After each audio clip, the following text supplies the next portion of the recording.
할렐루야. 저는 오늘 요나서 2장 말씀으로 묵상하기 원합니다. 먼저 1절에 요나가 물고기 뱃속에서 그의 하나님 야훼께 기도하여 이르되 내가 받는 고난으로 말미암아 야훼께 불러 아뢰었더니 주께서 내게 대답하셨고 내가 스올의 뱃속에서 부르짖었더니 주께서 내 음성을 들으셨나이다.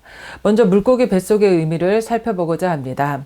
사람이 물고기 뱃속에서 3일간 생존하였다가 다시 살아났다는 것은 놀라운 기적입니다. 하나님께서 그런 놀라운 기적을 통해서 요나를 붙드신 것입니다. 요나에게 그렇게 큰 기적을 베푸신 것은 요나가 잘하고 있기 때문이 아니라 잘못 가고 있기 때문입니다. 그러므로 물고기 뱃속은 불순종하는 자에 대한 하나님의 긍휼이며 오래 참으심입니다. 로마서 9장 22절에 멸하기로 준비된 진노의 그릇을 오래 참으심으로 관용하시고 내가 분명히 내가 있어야 할 사명의 자리를 떠나고 해야 할 일을 미루고 하나님의 얼굴을 피하고 있는데도 사업이 잘 되고 몸이 건강하고 또 명예를 얻고 하는 일마다 잘 될 때 이것이 하나님의 오래 참으심이 아닌지 되짚어 봐야 하는 것입니다.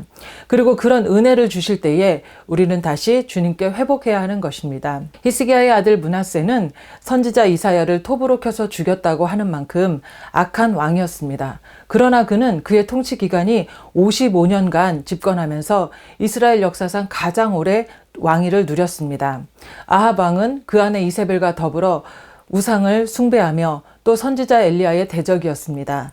그러나 그 시대가 경제적으로 가장 부요했습니다. 그들에게 그렇게 긍휼을 베푸시고 오래 참으신 것은 하나님께 돌아올 기회를 주시는 것입니다. 그때 돌이켜서 비록 내 마음에 들지 않는 일과 장소라 할지라도 하나님의 부르심에 순종하시기를 예수님의 이름으로 축원합니다. 4절에 내가 말하기를 내가 주의 목전에서 쫓겨났을지라도 다시 주의 성전을 바라보겠나이다. 요나는 대적 니느웨를 향한 하나님의 긍휼하심과 오래 참으심을 깨닫고 그것이 자신의 뜻과 달라 하나님을 바라보던 눈을 돌려서 자신을 바라보기 시작했습니다. 하나님의 음성이 아니라 자신의 음성에 귀 기울이기 시작했습니다. 요나는 마음속으로 외쳤습니다. 하나님, 당신을 이해할 수 없습니다. 하나님, 당신은 누구십니까? 요나는 니느웨가 아니라 하나님에게서 눈을 돌렸고 등을 돌렸던 것입니다. 그것이 죄입니다. 하나님이라는 관역만 바라봐야 되는데 나를 바라보기 시작하니까 물고기 뱃속까지 내려가는 것입니다. 그러나 요나를 끝까지 붙드시는 하나님의 사랑으로 이제 다시 주의 성전을 바라보겠나이다. 무슨 말입니까? 다시 내가 있어야 할 자리로 돌아가겠습니다. 라고 고백하는 것입니다.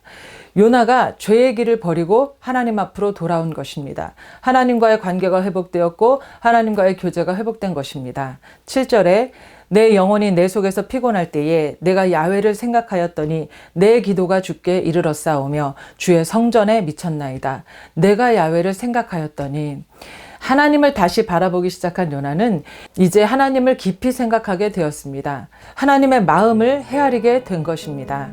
요나 한 사람을 하나님의 사람으로 세우기 위해서 하나님은 얼마나 많은 일을 하셨습니까? 그 많은 하나님의 수고와 열심을 너무도 가볍게 쉽게 던져버렸다는 것을 생각하게 된 것입니다.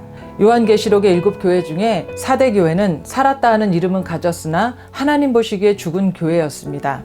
그런 그곳에 그 옷을 더럽히지 아니한 몇 명이 살아 있었습니다. 그들은 합당한 자인 연고라. 그 몇 명이 우리들입니다. 그런데 그 몇 명마저도 하나님 바라보기를 포기하고 마음에 들지 않는다고 사명의 자리를 저버린다면 주님의 마음은 어떠시겠습니까? 부활하신 예수님은 그 모든 수고를 마치시고 이제 우리를 바라보시며 우리에게 모든 기대를 걸고 계시는데 그 주님을 외면하지 마시고 순종하시기를 예수님의 이름으로 축원드립니다.